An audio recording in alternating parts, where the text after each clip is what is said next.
ఆత్మలోని శాంతము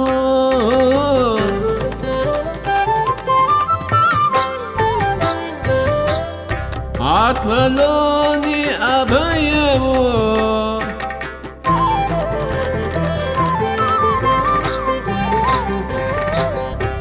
ఆత్మలోని శాంతము అని అభయము ఆత్మలోని శాంతము. నమస్తే మాస్టర్స్. ఈరోజు 47వ రోజు న్యూ ఎనర్జీలో ఫ్యూజన్ కథ అంటూ చెప్తున్నారు. మరేంటో తెలుసుకుందామా అండి. ఈ సందర్భంగా ఒక పిట్ట కథ చెప్పాడు టోబియాస్. మనలాగే సూసన్కి కూడా ఎన్నో గత జన్మలున్నాయి. శక్తివంతమైన అట్లాంటిస్ జన్మల నుండి ప్రాచీన ఈజిప్ట్ కాలంలో జన్మల నుంచి ప్రపంచమంతటా అనేక చోట్ల జన్మిస్తూ వచ్చింది సూసన్. ఒకనొక జన్మలో క్రీస్తు సమకాలంలో కూడా పుట్టింది. ఆ అన్ని జన్మల్లో ఆమె ఎంతో అనుభవాన్ని గడించింది, ఎంతో నేర్చుకున్నది. వాటి తాలూకు మచ్చలు జ్ఞాపకాలు ఎన్నో ఆమె మీద ప్రభావం చూపుతున్నాయి. మనలాగా గత 2000 సంవత్సరాలుగా తీసుకుంటున్న జన్మల్లో చాలా శ్రమ పడింది. కష్టాలతో కూడుకున్న జన్మలను వరుసగా తీసుకుంది. చివరిసారిగా రిలీజ్ చేసేసే ఈ జన్మకి వచ్చింది. తాను తేలిగ్గా కలిసిపోలేని కుటుంబాల్లో పుట్టింది. తన గురించి మాత్రమే తాను ఆలోచిస్తూ అందరినీ కంట్రోల్ చేసే తల్లి కడుపుని పుట్టింది. ఇక తండ్రేమో తాగుడికి బానిస, భార్యకు ఇంటి పెత్తనం ఇచ్చేశాడు.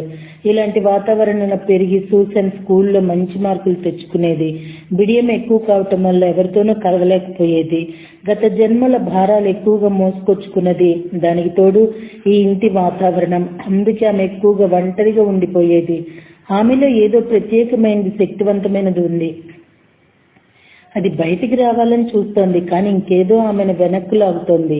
ఆ ఇంటి వాతావరణంలో ఇమడలేక సూసన్ చిన్న వయసులోనే ఇల్లు విడిచి బయటికి వచ్చేసింది. కాలేజీలో ఒక కుర్రాన్ని ప్రేమించాను అనుకున్నది. గర్భవతి అయింది. చిన్నపిల్ల కదా, భయపడింది. అబార్షన్ చేయించేస్తుంది. అబార్షన్ అంటే ఒక ప్రాణిని చంపటం అవుతుందని ఎవరో చెప్పగా విన్నది. తాను శిశుహత్య చేశానని, పాపం చేశానని ఫీల్ అయింది. ఆ పాప భారం ఆమె మనసు మీద బాగా పనిచేస్తోంది. కాలేజీ చదువు చక్కగా పూర్తి చేసుకుంది. తనని నిజంగా ప్రేమించే వ్యక్తి అప్పుడు దొరికాడు ఆమెకు. ఈ జన్మలో కలవాలని ఒప్పందం చేసుకున్న వ్యక్తి అతను. వాళ్ళిద్దరూ పెళ్లి చేసుకున్నారు, పిల్లలు పుట్టారు. సంసారంలో ఏవేవో కష్టాలు వస్తూనే ఉన్నాయి. ఆర్థికంగా, మరో విధంగా భర్త అన్న, పిల్లలన్న సూసన్కి చాలా ప్రేమ. ఒకనొక దశకు వచ్చాక తన జీవితంలో ఒక లక్ష్యం, ఒక దారి తెన్ను లేనట్లు అనిపించింది ఆమెకు. అందుకే కొత్త కాంతి కావాలని, ఒక దశ నిర్దేశం కావాలని చర్చికి పోవటం మొదలుపెట్టింది. ఎన్నో ఏండ్లు వెళ్ళింది, కానీ ఆమె మనసు సమాధాన పడలేదు. తాను పాపి కాబట్టి దేవుడు తనను ప్రేమించాలనుకుంది. ఒకరోజు ఒక షాప్ లో ఆమె దృష్టి ఒక పుస్తకం మీద పడింది. అది నూతన కాంతి గురించిన పుస్తకం. అది చూడగానే కంగారు అనిపించినా దానిని కొనుక్కున్నది. ఒక రోజులో దాన్ని చదివేసింది. అందులో ఉన్న వాస్తవం ఆమెను కదిలించింది. తన మూలమైన ఇంటి నుంచి వచ్చిన సందేశంగా ఆమె దాన్ని తీసుకున్నది. చాలా ఏడ్చింది అది చదివి. నూతన యుగాన్ని గురించి చదివింది. ఆ క్లాసులకు వెళ్ళి వచ్చింది. ఆ క్లాసుల్లో తాను నిజంగా ఎవరో తెలుసుకున్నది. కొత్త యుగపు వైనాన్ని అర్థం చేసుకోవటం మొదలుపెట్టింది. చాలా థ్రిల్లింగ్ గా ఫీల్ అయింది. కానీ తన లోపల ఇంకా ఏదో పట్టి ఉన్నట్లు అనిపించింది. తాను పూర్తిగా ఇంకా ఫ్రీ కానట్లుగా అనిపించింది. తాను దేనినో సృష్టించలేకపోతున్నట్లు, పరిస్థితులను మార్చలేకపోతున్నట్లు అనిపించింది. బాధ, చిరాకు కలిగేది. జీవితంలో కష్టాలు ఎప్పటికీ పోతాయో, తనకు నిర్వాణం ఎప్పుడు వస్తుందో చెప్పమని స్పిరిట్ని ప్రార్థించింది. తన జీవితం అన్నా, తన కుటుంబం అన్నా ఆమెకు ప్రేమ. అయినా కూడా ఆమెలో ఒక భాగం తన అసలు ఇంటికి తిరిగి వెళ్ళిపోవాలని కోరుకున్నది. అయితే ఆమెకు తనలో కలుగుతున్న సహజ ప్రేరణ వల్ల తెలుసు, ఇల్లు మునుపటి ఇల్లులా లేదని. తాను ఇక్కడే పని కొనసాగించాలని తెలుసు. క్రింజన్ సర్కిల్ చెప్తున్న విషయాలను తాను చదువుతుంది. జరిగే వాటన్నిటిని యథాతథంగా అంగీకరిస్తోంది. పిట్టగోడ వెనక నిలబడి సాధన చేస్తుంది. కొత్త అవగాహన ఏర్పడుతుంది, కానీ ఏదో పెద్ద ఆటంకం తెలుస్తోంది. మానవత్వం. మన మానవ తత్వాన్ని మనం అంగీకరించినట్లయితే మన దివ్యతత్వం మనకు బోధపడుతుంది. ఇదే ఇప్పుడు నేర్చుకోవలసిన పాఠం. ఈ మాటలకు అర్థమేమిటో చూద్దాం. సూసన్ ఎన్నో అనుభవాలను ఈ జన్మలోకి తెచ్చుకున్నది. ఈ జన్మ మీద తాను తీసుకున్న 1000 జన్మల నుంచి బాధ, దుఃఖం, అపరాధ భావం అన్ని తెచ్చుకున్నది. ఈ జన్మలో తాను చేసిన వాటికి కూడా అలాంటి భావాలే ఆమెలో ఉన్నాయి. తన తండ్రి తాగుడుకు, బలహీనతలకు తన్ని తాను నిందించుకున్నది. తండ్రి పట్ల తనకు తిరస్కార భావం ఉంది కాబట్టి తాను ఆయనను ప్రేమించినట్లు ఆయనతో చెప్పలేకపోయింది. తల్లి పట్ల తనలో కోపం ఉంది. తల్లిని పీక నులిమేస్తున్నట్లు ఊహించుకుంటూ తృప్తి పడేది. ఇవన్నీ తాను చేసిన తప్పులుగా ఆమె భావించింది. చదువుకునే రోజుల్లో స్నేహితులతో కలవలేకపోయింది. తనలోని కాంతి వారిని తన వైపు ఆకర్షించింది. స్కూల్లో తనతో చదువుకునే పిల్లలు హీలింగ్ కోసం తన దగ్గరకు వస్తే తనకు చేయడం చేతనై కూడా బిడియం వల్ల చేయలేదు. అబార్షన్ చేసుకొని శిశు హత్య చేశానన్న బాధ, భర్తకు ప్రతిసారి ప్రమోషన్ వచ్చే సమయానికి ఏదో ఒకటి జరిగి అతని ఉద్యోగం పోయేది. అటువంటప్పుడు అతనికి సపోర్టుగా తాను నిలబడలేకపోయానన్న వ్యధ, తన బిడ్డలకు మంచి తల్లిగా ఉండలేకపోయానన్న బాధ, వాళ్ళని సరిగా పట్టించుకోలేదు. ఒక్కోసారి వాళ్ళని తిట్టుకునేది. వాళ్ళ సమస్యలు పరిష్కరించకపోగా నాతో మాట్లాడవద్దు అంటూ విసుక్కొని గదిలోకి వెళ్ళి తలుపు వేసేసుకునేది. అవన్నీ తాను చేసిన తప్పులుగా ఫీలై బాధపడసాగింది. తనలో దేనినో కనుగొనాలని ప్రయత్నించింది. అందుకనే చర్చికి వెళ్ళింది. అయితే తనని ఇంత పనికి మాలిన పని చేసింది కాబట్టి ప్రభు తనతో మాట్లాడదని అనుకున్నది. మనస్ఫూర్తిగా ప్రార్థన చేయలేకపోయింది. నీ మానవ తత్వాన్ని ధరించి అంగీకరించు అన్న పాఠాన్ని విని ఆమె ఇంటికి పోయి గదిలో ఒంటరిగా కూర్చొని ఆలోచించుకోసాగింది. కొత్త జన్మ ఎత్తినట్లు అనిపించలేదు. తాను ఇంతవరకు మానవపరమైన విషయాలను వద్దనుకుంటూ ద్వేషిస్తూ వచ్చింది. తాను కొంచెం పై స్థాయికి వెళ్ళగలిగితే ఈ మానవ సంబంధమైన వ్యవహారాలతో తాను మోస్తున్న మానవ శరీరంతో తనకిక సమస్య ఉండదని అనిపించింది.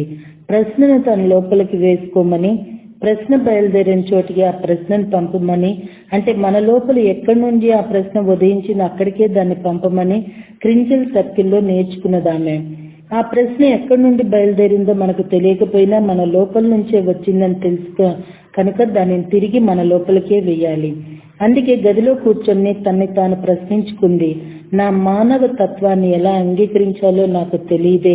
నా గత జన్మల్లోకి వెళ్ళి లెక్క చూసుకోవాలా, లేకపోతే ఆ ప్రక్రియలో ఎక్కువసేపు గడపాలా అని ప్రశ్నించుకున్నది. అక్కర్లేదు అని సమాధానం వచ్చింది తన లోపల నుంచి. బయట నుంచి కాదు, తన లోపల నుంచి. మంచం మీద పడుకుని ప్రశ్నించుకుంది తన మానవ తత్వాన్ని ఎలా అంగీకరించాలని. తన మానవ తత్వాన్ని అంగీకరిస్తే తన దివ్యాత్మను తాను తెలుసుకోగలుగుతుంది. ఆ ఆశతోనే ప్రశ్న వేసుకుంది. సమాధానం పెద్దగా స్పష్టంగా వచ్చింది తన లోపల నుంచి. చాలా సరళమైన చిన్న సమాధానం అది. నీ పట్టును వదిలే, నీవు పట్టుకోనున్న దాన్ని వదిలే చాలు అని. ఆమె అలాగే చేసింది. బిగించుకోనున్న పిడికిల్ని తెరిచేసింది. దేనినో ఇంకో పట్టుకోనున్నది. ఏ భావాలనో, ఏ నమ్మకాలనో, ఏ అభిప్రాయాలనో ఆ పట్టును రిలీజ్ చేసేసింది. అలా వదిలేసినప్పుడు ఆమెకు అర్థమైంది తానెంత గట్టిగా అంతవరకు పట్టించుకున్నదో. అప్పుడు ఆమెకు ఓరియన్ కథ గుర్తుకు వచ్చింది. జలపాతంలోకి పడిపోతున్న ఓరియన్ గుర్తుకొచ్చాడు. నా గురించి నాకేమి అభిప్రాయాలు ఉన్నాయో వాటన్నిటినీ రిలీజ్ చేసేయాల్సిన అవసరం వచ్చేసింది. నా నమ్మకాలన్నిటినీ రిలీజ్ చేసేయాల్సిన సమయం ఇది. నా మానవ తత్వాన్ని, మనిషిగా నేను చేసిన అన్నిటినీ ప్రేమగా, సగౌరవంగా అంగీకరించాల్సిన సమయం ఇది. అలా చేసే కొద్దీ నా దివ్యాత్మను నేను తప్పకుండా తెలుసుకోవటం మొదలు పెడతాను అనుకున్నది. ఇక ఆమెలో అపరాధ భావన లేదు. జన్మలుగా తనలోని ఏ మానవ తత్వాన్ని గ్రహిస్తూ వచ్చిందో దానిని ఇప్పుడు అంగీకరించడం నేర్చుకున్నది. మనిషిగా తాను ఎన్నో మంచి పనులు, చెడ్డ పనులు చేసింది. అప్పటి తన పరిస్థితిని బట్టి, ఆలోచనను బట్టి, సంస్కార స్థాయిని బట్టి తాను అలా ప్రవర్తించిందని ఒక చిన్న వాస్తవాన్ని ఆమె గ్రహించింది. పరిస్థితి మారినా, సంస్కారం మారినా తాను వేరే విధంగా ప్రవర్తించి ఉండేదని గ్రహించింది. తాను అసెండ్ అయితే ఈ దిగువ ప్రకంపల మనిషిగా తాను ఉండనవసరం లేదని ఆమె ఆలోచన. తొలి సృష్టి వెలుపలికి వచ్చి చివరికి మానవ శరీరంలోకి వచ్చినప్పుడు అంత దిగువ ప్రకంపంలోకి వచ్చేసరికి మనం షాక్ తిన్నాము. జన్మల పర్యంతం ఈ శరీరాన్ని మోస్తూనే ఉండాలని ఆమెకు తెలుసు, తొలి సృష్టి అంచులు దాటినందుకు ఈ మానవ శరీరమే ఒక శిక్షగా ఫీల్ అయ్యాము. అయితే అది శిక్ష కాదు కనుక మనం ఇలాంటి ఆలోచనలు, నమ్మకాలను వదులుకోవాలి. ఇదే మనం ఇప్పుడు అలవర్చుకోవలసింది. ఆ దిశగా మనం ప్రయత్నం అంటూ చేస్తే దానిని నేర్చుకునే పరిస్థితులు మనకు ఏర్పడుతూ వస్తాయి. మన మీద మనకు ఎలాంటి అభిప్రాయం లేకుండా ఉండే పరిస్థితి, తప్పు చేశానన్న ఫీలింగ్ మనలో లేకుండా ఉండే పరిస్థితి, మన సంపూర్ణత్వాన్ని మనం అంగీకరించే పరిస్థితి మనకు ఏర్పడుతుంది. మాయ తెరకు ఆవలి వైపున ఉన్న వారందరూ ఏంజల్స్, ఆర్కేంజల్స్, స్పిరిట్, పరమాత్మ అందరూ మానవులుగా మనల్ని అంగీకరిస్తున్నారు, ప్రేమిస్తున్నారు. మన ప్రతి ఆలోచనను, ప్రతి చర్యను, ప్రతి భావాన్ని ప్రేమిస్తున్నారు. పరమాత్మకు అనంతమైన అనురాగం మనమంటే అది మంచి మార్గం, ఇది తప్పుడు మార్గం అన్న తేడా స్పిరిట్కి లేదు. ఉన్నదల్లా కొత్త మార్గం, ఆ మార్గాన్ని మనం సృష్టిస్తున్నాం. స్పిరిట్కి అలాంటి తేడా లేనప్పుడు మనకు ఆ తేడా ఉండకూడదు. మనం కాబోయే టీచర్లం కదా, మన మానవతత్వాన్ని మనం అంగీకరించాలి. సూసన్ తన నమ్మకాలను, అపరాధ భావనను, బాధను రిలీజ్ చేసేసి మనిషిగా తాను చేసిన ప్రతి దానిని బేషరత్తుగా అంగీకరించి తన్ను తాను క్షమించేసుకుంది. అలా చేసే కొద్దీ ఆమె తన దివ్యత్వాన్ని అర్థం చేసుకోవడం మొదలుపెట్టింది. ఆ రిలీజ్ చేసేసిన ఫీలింగ్ తో ఆమె మెలకుగా రాత్రి పడుకోనుండగా ఆమె ఒక కొత్త విషయాన్ని గ్రహించింది. తాను భవిష్యత్తులో జీవిస్తున్నది భయంతో కూడుకున్న భవిష్యత్తును తాను ఇంతకాలం సృష్టించుకుంటూ వచ్చింది. భవిష్యత్తులో తాను కట్టవలసిన ఇంటి అద్దె, కరెంటు లాంటి బిల్లుల గురించి తాను దిగులు పడుతుందని ఆమెకు అర్థమైంది. అసలు ఆ బిల్లులు ఇంకా ఏర్పడనే లేదని గ్రహించింది. తనకి ఏదైనా రోగం వస్తుందేమోనని ఆమెకు దిగులు. ఇవేవి ఇప్పుడున్న వాస్తవాలు కాదు, తాను పనికిమాలింది అనే భావన ఆమె భవిష్యత్తులో అలా చూసుకుంటున్నది. నేను ఇక వర్తమానంలోనే జీవిస్తాను, రూపుదిద్దుకొని భవిష్యత్తు గురించి నేను ఇక భయపడను అని ఆమె నిర్ణయించుకుంది. పిట్టగోడ వెనక నిలబడి అన్నిటినీ స్వీకరించే కొద్దీ ఆమె వర్తమానంలో జీవించసాగింది. తన అపరాధ భావన, బాధ, గతం వీటిపై తన పట్టు వదిలేసి తన వర్తమానంలో జీవిస్తున్న ప్రతి క్షణంలోనూ దివ్య క్షణాన్ని సృష్టిస్తున్నానని గ్రహించిందామె. తనని తాను నమ్మటం మరోసారి నేర్చుకుంటున్నదామె. ఇప్పుడు ఆమె బాహ్యంగా స్పిరిట్ ని ఏదో చేసి పెట్టమని అడగడం లేదు. ఆమె అంతర్గతంగా పెరుగుతోంది. తనలోని స్పిరిట్ ఉన్నదని, అది దివ్య క్షణాన్ని ఎప్పుడూ అందిస్తూనే ఉన్నదని, తానే దానిని ఇంతకాలం అడ్డుకుంటూ వస్తుందని అప్పుడు ఆమె గ్రహించింది. చిన్నప్పుడు ఎలాగైతే తనలోని కాంతిని తానే అడ్డుకుంటూ తాను చేయగలిగిన సాయాన్ని కూడా బోధ రూపంలో, హీలింగ్ రూపంలో చేయలేదో, ఈ దివ్య క్షణం విషయంలో కూడా ఇంచుమించు తాను అలానే ప్రవర్తించింది. తాను ఎందుకు కోరగాని దానిని అన్న భావన వల్ల అలా చేసింది. ఆ భావనను ఇప్పుడు రిలీజ్ చేసేసింది. తనని తాను నమ్ముకోవచ్చునని, దివ్య క్షణం తను అందుతుందని ఆమె ఇప్పుడు గ్రహించింది. ఎన్నో కొత్త కొత్త విషయాలు గ్రహించింది, అవగాహన చేసుకుంది. ఆమె జీవితం మారిపోసాగింది. దైనందిన జీవితంలో కుటుంబీకులతో గాని, స్నేహితులతో గాని, ఉద్యోగంలో గాని ఎదురయ్యే పరిస్థితులు అలాగే ఉన్నాయి. వాటిల్లో ఎలాంటి మార్పులు లేవు. కానీ ఆమె మారిపోయింది. మార్పు పరిస్థితుల్లో కాదు, ఆమెలో వచ్చింది. ఎప్పుడూ ఊహించని విధంగా ఆమె దగ్గరికి హీలింగ్ కోసం రాసాగారు చాలా మంది. ఇంకెవరినో ఛానల్ చేసి జ్ఞానబోధ చేయమని వాళ్ళు ఆమెను కోరలేదు. దివ్య మానవునిగా రూపొందిన ఆమె కోసమే వచ్చారు వాళ్ళు. తమని తాము ఎలా హీల్ చేసుకోవాలో ఆమె వారికి నేర్పింది. మనము ఇతరులకు హీల్ చేసే పని ఇంతవరకు చేసినా ఇక మీదట చేయకపోవటం మంచిది. ఎందుకంటే మనం హీల్ చేసే కొద్దీ వాళ్ళు మన మీద ఆధారపడటానికి అలవాటు పడిపోయారు. వాళ్ళు తమంతట తాము ఉండగలగాలంటే హీలింగ్ ఎలా చేసుకోవాలో వాళ్ళకి మనం నేర్పాలి. అప్పుడు వాళ్ళు సరియైన ఆలోచనలతో ఎదుగుతారు. మనం హీల్ చేసామనుకోండి, వాళ్ళు నెగిటివ్ ఆలోచనలతో ఆ అనారోగ్యాన్ని తిరిగి తెచ్చుకుంటారు. ఎనర్జీ పని తీరుతెన్నులు అర్థమయ్యేలా చెప్పి ఎలా హీల్ చేసుకోవాలో నేర్పాలి. తమ ఆలోచనలతో రోగాన్ని తెచ్చుకుంటున్నామన్న సంగతి గ్రహించి ఆలోచించే విధానాన్ని నెమ్మదిగా మార్చుకుంటారు. మనందరి సామూహిక అనుభవాన్ని ఒక చిన్న కథలో పెట్టారు టోబియాస్. రిలీజ్ చేస్తూ మనం ఎప్పుడైతే బిగించిన పిడికిల్ని విప్పుతామో అప్పుడు మనకు అర్థమవుతుంది మనకి ఉపయోగపడని వాటిని, నమ్మకాలను, మత విశ్వాసాలను మనం ఎలా ఇంతకాలం పట్టుకు వేలాడతామో. మన భౌతిక శరీరంలో వచ్చే ఎన్నో నొప్పులు మన పాత మత విశ్వాసాలకు సంబంధించినవి. ఆ విశ్వాసాలు మనకి ఉపయోగపడవు. తమను రిలీజ్ చేయమని అవి అడుగుతున్నాయి. అందుకు గుర్తుగానే ఈ నొప్పులు, మత విశ్వాసాలు, ఇది ఇలాగే ఉండాలన్న ఆలోచనలు, నేను తప్పు చేశాననే భావన, ఇవే నొప్పులుగా అనారోగ్యంగా బయటపడుతుంటాయి. అవన్నీ వదిలేసి కొద్ది దివ్యత్వం మనలోకి వస్తుంది. తొలి సృష్టి వెలుపలి అంచున ఉండిన సమయాన్ని గుర్తు చేసుకోవటమే అన్నిటికన్నా అతిపెద్ద సవాల్ అవుతుంది. మనలో తొలిసారిగా ద్వంద్వత్వపు ఉరుములు వినపడి ఏర్పాటు ఫీల్ అయి స్పిరిట్ లో నమ్మకాన్ని పోగొట్టుకున్నప్పటి జ్ఞానకం అది. ఇప్పుడు మనకు ఆ సవాల్ ఎదురవుతున్నది. అది ఈ జన్మ కాదు, ఇక్కడి గత జన్మలది కాదు. మనకు వస్తున్న పీడకలలు వేరే కాలానికి, వేరే చోటికి సంబంధించినవి. కాబట్టి మనల్ని మనం నమ్మాలి. నమ్మలేకపోవటమే అసలు సమస్య. మనం న్యూ ఎనర్జీ క్లాస్ రూమ్ లో ఉన్నాము. మనకి ఇప్పుడు వచ్చే అనుభవాలు తొలి సృష్టి అంచున కలిగిన అనుభవాలు లాంటివే. ఇంతకు ముందు అక్కడ మనం అనుభవించినవి గుర్తించడం వల్ల మనలో భయం, అస్తిత్వం ఏర్పడతాయి. అయితే ఇందులో మనకెంతో గొప్ప బహుమానం, గొప్ప ఆనందం ఉన్నాయి. ఇదొక గొప్ప అనుభవాన్ని, ఒక ముఖ్యమైన అవగాహనను మనం మూలంలో కలిగిస్తుంది. ఇవన్నీ కలిసేసరికి మనకు ఎలా ఉండాలో, భూమి మీద ఇంతకు మునుపెన్నడూ మనం సృష్టించిన విధంగా సృష్టించడం ఎలాగో అర్థమయ్యేలా దోహదం చేస్తుంది.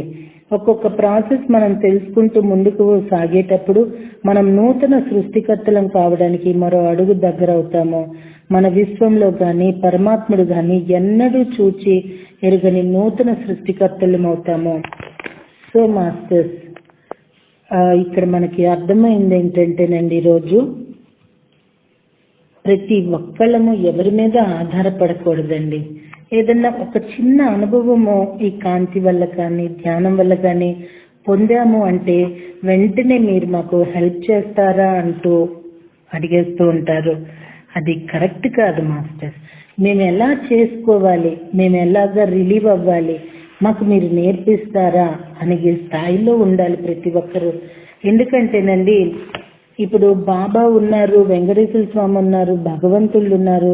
వీళ్ళందరూ ఇస్తారని, మాకు బాబా ఉన్నారనే ఒక ధైర్యం, మాకు వెంకటేశ్వర స్వామి ఉన్నారనే ఒక నమ్మకాల మీద బ్రతకటం అలవాటైపోయింది మనకి. ఇలా దగ్గర ఎవరి ఇష్టదైవాన్ని కాల. సో పారాసైట్ జీవితానికి అలవాటు పడిపోయాము. కానీ ఇప్పుడు ఈ నూతన ఎనర్జీలో మనకి మనం సాధించుకోగలగాలి. ఎప్పుడైనా ఎవరినైనా ఏదైనా అడిగేటప్పుడు నేను నేర్చుకోవాలనుకుంటున్నాను, నాకు నేర్పించండి అని అడిగాము అంటే మనము పర్మనెంట్ గా దాని నుండి రిలీజ్ అయిపోతామండి.